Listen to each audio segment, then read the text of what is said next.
Hai, aku Farah.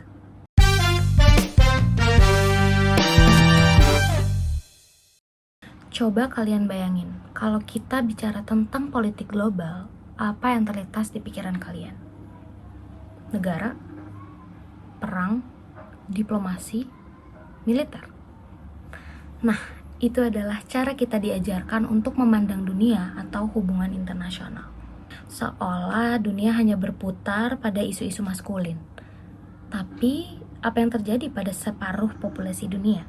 Teori-teori arus utama tidak melihat itu. Tapi ada satu pisau analisis yang hadir untuk mengubah total cara pandang kita. Dan itu adalah feminisme. Bukan sekedar tentang hak perempuan, tapi tentang membuat ilmu hubungan internasional menjadi lebih luas, jujur, kompleks, dan yang pasti lebih manusiawi. Teori ini memberikan kita cara pandang yang lebih kompleks tentang kekuasaan, keamanan, dan ketidakadilan global. Inilah yang membuat teori feminisme memiliki sejumlah kelebihan penting yang memperkaya analisis hubungan internasional. Dan di video kali ini aku bakal bahas 3 kelebihan utama dari teori feminisme. Yang pertama adalah mengungkap bias gender dan ketimpangan. Feminisme identik dengan keberaniannya untuk mengungkap bias gender yang sudah lama tersembunyi. Secara historis, hubungan internasional dibangun di atas asumsi yang sangat maskulin, tapi disamarkan dengan netralitas gender. Itu yang kita sebut sebagai hegemonic masculinity atau cara berpikir yang menganggap isu maskulin seperti perang, militer, dan negara sebagai topik paling penting. Dan konsep-konsep itu selalu diukur dari perspektif elit laki-laki aja, kayak presiden, jenderal, diplomat.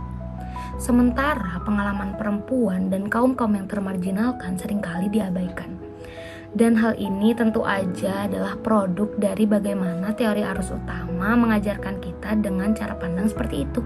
Dari sinilah para penstudi feminisme atau para feminis mulai mengkritik hal itu. Kalian pasti pernah lihat salah satu karya Kenneth Waltz yang ini. Yep, Man, the State, and War. Why do Kenneth Waltz use man instead of women or people? Emang yang hidup di dunia ini tuh cuma men doang? Dari sini aja udah kelihatan bagaimana para penstudi arus utama itu seringkali mengabaikan peran perempuan dan terlalu terpaku pada isu-isu yang maskulin. Dari hal-hal kayak gini nih, bikin para pemikir feminis seperti Ann Tickner mengkritik tajam karya dari Kenneth Waltz. Dia bilang dengan memaskulinisasi konsep dalam hubungan internasional membuat kita secara inheren mengecualikan dan mengabaikan pengalaman perempuan. Feminisme menunjukkan bahwa isu-isu yang kita anggap remeh seperti kekerasan domestik, kemiskinan, atau kerentanan sosial adalah isu internasional yang sangat penting. Dengan mengoreksi adanya bias ini, hubungan internasional akan menjadi lebih jujur, ilmu kita juga akan menjadi lebih luas dan sesuai dengan realitas hidup orang-orang di seluruh dunia. Bukan hanya elit laki-laki aja. Yang kedua ada redefinisi dan perluasan konsep keamanan. Feminisme mendefinisikan ulang apa itu keamanan. Seperti yang kita tahu, realisme itu kan membatasi keamanan pada keamanan nasional aja atau national security yang diukur dari seberapa kuat senjata dan militer. Tapi feminisme berargumen bahwa konsep ini terlalu sempit dan seringkali malah mengorbankan keamanan individu. Dan sebagai gantinya, feminisme mempromosikan keamanan manusia atau human security. Keamanan bukan lagi hanya tentang tank dan perbatasan, tapi tentang kehidupan manusia sehari-hari. Ia mencakup ancaman non-militer seperti kekerasan gender, kemiskinan struktural, krisis pangan, hingga kerentanan lingkungan akibat perubahan iklim. Cynthia Enloe, salah satu pemikir feminis, juga berkata dengan lantang, "The personal is international." Isu domestik dan remeh-temeh adalah inti dari keamanan global. Intinya, keamanan versi feminis berpusat pada upaya memastikan tubuh, hidup, dan kesejahteraan individu, terutama perempuan, terlindungi dari struktur kekerasan yang seringkali tidak terlihat. Yang ketiga adalah membongkar ketergantungan sistem pada ketidaksetaraan gender. Yang satu ini paling kritis nih. Feminisme berhasil membongkar bagaimana sistem global kita bergantung pada ketidaksetaraan gender. Lewat pertanyaan radikal Enloe, Where Are the Women, feminisme mencoba mencari peran penopang yang selama ini sering kali diabaikan. Kayak siapa yang mendukung diplomasi? Ada istri diplomat yang menyediakan dukungan domestik. Siapa yang memungkinkan militerisasi? Pekerja seksual komersial di sekitar pangkalan militer. Siapa yang menggerakkan ekonomi global? Ada para pekerja pabrik garment berupa rendah yang dimana kebanyakan dari mereka adalah perempuan.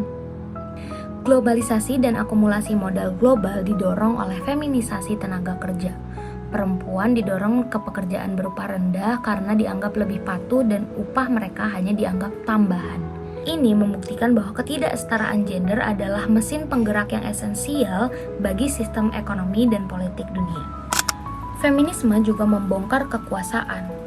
Kekuasaan bukan cuma tentang rudal atau nuklir doang. Ia adalah kontrol sehari-hari yang dialami perempuan dan juga kekuatan untuk mendefinisikan realitas.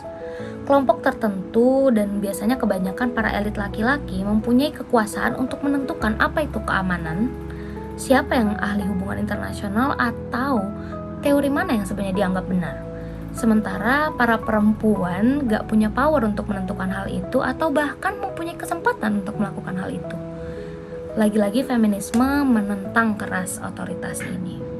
Nah, itu adalah 3 kelebihan dari teori feminisme dan dapat kita simpulkan bahwa feminisme gak cuma bicarain tentang kesetaraan hak bagi perempuan dan laki-laki, tetapi juga mempunyai 3 keunggulan penting yang memperkaya ilmu hubungan internasional, seperti menguak bias gender, perluasan konsep keamanan, dan juga pembongkaran ketergantungan global.